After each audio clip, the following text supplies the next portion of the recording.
നമസ്കാരം. വിഷ്ണുമായ സ്വാമി യൂട്യൂബ് ചാനലിലേക്ക് എല്ലാവർക്കും സ്വാഗതം. ജൂലൈ മാസത്തെ ഫലമാണ് നമ്മൾ ഇവിടെ പറയാൻ പോകുന്നത്. ആദ്യം നമ്മൾ പറയുന്നത് മേടക്കൂറാണ്. മേടക്കൂറിൽ ജനിച്ച അശ്വതി, ഭരണി, കാർത്തിക, കാഭാഗം എന്നിവരുടെ ജൂലൈ മാസത്തെ ഫലമാണ് പറയുന്നത്. ഇവർക്ക് പൊതുവെ ഗുണദോഷ സംരക്ഷമായ സ്ഥിതി കാണുന്നു. സാമ്പത്തികമായി ചില ഗുണങ്ങളൊക്കെ ലഭിക്കുന്നതായിരിക്കും. തൊഴിൽ രംഗത്ത് അനുകൂല മാറ്റങ്ങളൊക്കെ ഉണ്ടാവുന്നതാണ്. പുതിയ സംരംഭങ്ങൾ തുടങ്ങാൻ ആഗ്രഹിക്കുന്നവർക്ക് അതൊക്കെ സാധിക്കുന്നതായിരിക്കും. വളരെ അനുകൂലമായ സാഹചര്യങ്ങളൊക്കെ ഇപ്പോൾ അനുഭവപ്പെടുന്നതായിരിക്കും. ജീവിതത്തിൽ ഗുണകരമായ മാറ്റങ്ങൾ ഉണ്ടാകുന്ന സമയത്താണ് ഇപ്പോഴുള്ളതെന്ന് മനസ്സിലാക്കി ജീവിക്കുക. വിവാഹാലോചനകളൊക്കെ വരുന്നതായിരിക്കും. ഗൃഹനിർമ്മാണത്തിന് ആരംഭിക്കുന്നതിനൊക്കെ നല്ല സമയമാണ് ഇപ്പോൾ. അടുത്തത് ഇടവക്കൂറ്. കാർത്തിക പകുതി, രോഹിണി, മകീരം, മുക്കാഭാഗം.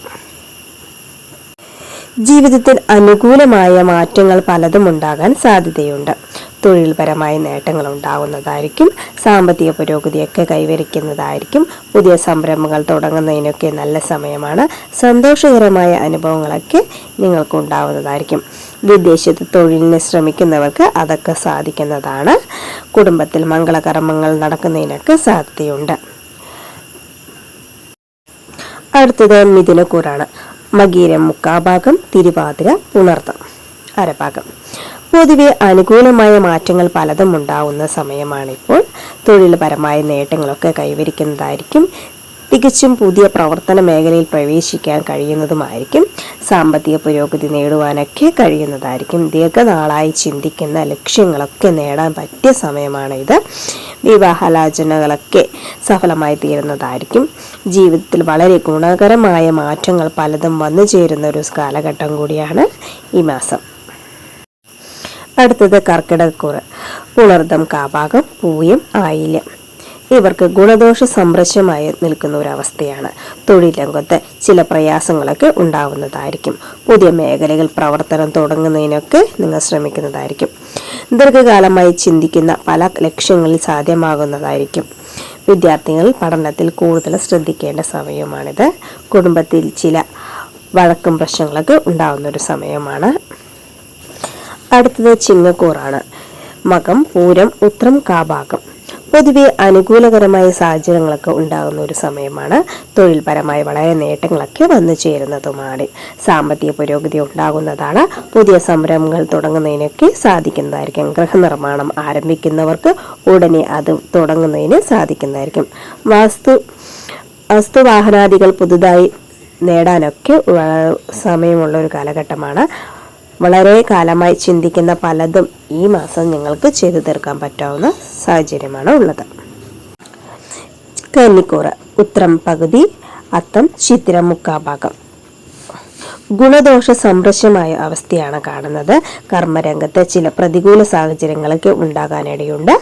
പുതിയ മേഖലകൾ പ്രവേശിക്കാനൊക്കെ ശ്രമിക്കുന്നതായിരിക്കും. കച്ചവടങ്ങളും മറ്റും ചെയ്യുന്നവർക്ക് വളരെയധികം ശ്രദ്ധിക്കേണ്ട ഒരു കാലഘട്ടം കൂടിയാണിത്. സാമ്പത്തിക ഇടപാടുകൾ സൂക്ഷിച്ച് ചെയ്തില്ലെങ്കിൽ നഷ്ടങ്ങൾക്കൊക്കെ സാധ്യത കാണുന്നുണ്ട്. അടുത്തത് തുലാക്കൂറ്. ചിത്തിര പകുതി, ചോതി, വിശാഖം, മുക്കാഭാഗം. പൊതുവെ അനുകൂലമായ സാഹചര്യങ്ങളാണ് ഇവർക്കുള്ളത്. ഗൃഹനിർമ്മാണം ഉദ്ദേശിക്കുന്നവർക്ക് അത് വൈകാതെ തന്നെ നടക്കുന്നതായിരിക്കും. പുതിയ വാഹനം വാങ്ങാനൊക്കെ സാധ്യതയുണ്ട്. ഈ മാസം നിങ്ങൾക്ക് എല്ലാത്തിനും അനുകൂലമായ ഒരു കാലഘട്ടം തന്നെയാണിത്. വൃശ്ചികക്കൂറ്. വിശാഖം, കാഭാഗം, അനിഴം, തൃക്കേട്ട. ഇവർക്ക് പൊതുവെ ഗുണദോഷ സംരക്ഷമായി കാണപ്പെടുന്നു. തൊഴിൽപരമായ പല വിധത്തിലുള്ള തടസ്സങ്ങളൊക്കെ ഉണ്ടാവുന്നതായിരിക്കും. സാമ്പത്തിക നഷ്ടത്തിനൊക്കെ സാധ്യതയുണ്ട്. വിദ്യാർത്ഥിനികൾക്ക് പഠന കാര്യങ്ങളിലേക്ക് നന്നായി ശ്രമിക്കുക. സാമ്പത്തിക പാഴ്ചിലവുകളൊക്കെ വർദ്ധിക്കാനൊക്കെ സാധ്യതയുണ്ട്. വിവാഹാലോചനകളൊക്കെ തീരുമാനത്തിലെത്തുന്നതായിരിക്കും. കുടുംബത്തിൽ സ്വസ്ഥത നിലനിൽക്കും. ധനുക്കൂറ്. മൂലം, പൂരാടം, ഉത്രാടം, കാഭാഗം. ഗുണകരമായ സാഹചര്യങ്ങൾ ഉണ്ടാവും. സാമ്പത്തിക നേട്ടങ്ങളൊക്കെ വന്നു ചേരുന്നൊരു സമയമാണ്. ദീർഘകാലമായി ചിന്തിക്കുന്ന ലക്ഷ്യങ്ങൾ നേടിയെടുക്കാനൊക്കെ സാധിക്കുന്നതായിരിക്കും. വിവാഹാലോചനകൾ സഫലമായി തീരുന്നതായിരിക്കും. പുതിയ സംരംഭം തുടങ്ങാനൊക്കെ പറ്റിയ സമയമാണ്. വീട് പണിയാൻ ആഗ്രഹിക്കുന്നവർക്ക് വൈകാതെ അത് സാധിക്കുന്നതും ആയിരിക്കും. മകരക്കൂറ്. ഉത്രാടം പകുതി, തിരുവോണം അവിട്ടം മുക്കാഭാഗം. ഗുണദോഷ സമ്മിശ്രമായ ഒരവസ്ഥയാണ് ഇവർക്കുള്ളത്. തൊഴിൽപരമായി ചില വിഷമതകളൊക്കെ ഉണ്ടാകാനിടയുണ്ട്. അന്യദേശങ്ങൾക്ക് ജോലിക്ക് പോകാൻ ശ്രമിക്കുന്നവർക്ക് കാലതാമസം ഉണ്ടാകും. ധനനഷ്ടത്തിനൊക്കെ സാധ്യതയുള്ളതിനാൽ ശ്രദ്ധിക്കുക. വിദ്യാർത്ഥികൾക്ക് പഠനകാര്യങ്ങളിലേക്ക് നല്ല പുരോഗതി കൈവരിക്കുന്നതാണ്. കുടുംബത്തിൽ പൊതുവെ സന്തോഷം നിലനിൽക്കുന്നതായിരിക്കും. കുംഭക്കൂറ് അവിട്ടം മുക്കാഭാഗം, ചതയം പൂരുരുട്ടാതി പകുതി.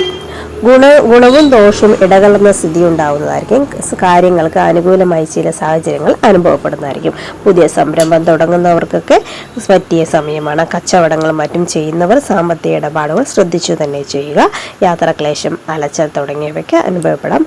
ഗൃഹനിർമ്മാണം നടത്താൻ ഉദ്ദേശിക്കുന്നവർക്ക് അത് പൂർത്തീകരിക്കാൻ സാധിക്കുന്ന കാലഘട്ടവും കൂടിയാണ് ഇത്. മീനക്കൂറ് പൂരുരുട്ടാതി ഭാഗം, ഉത്രട്ടാതി രേവതി.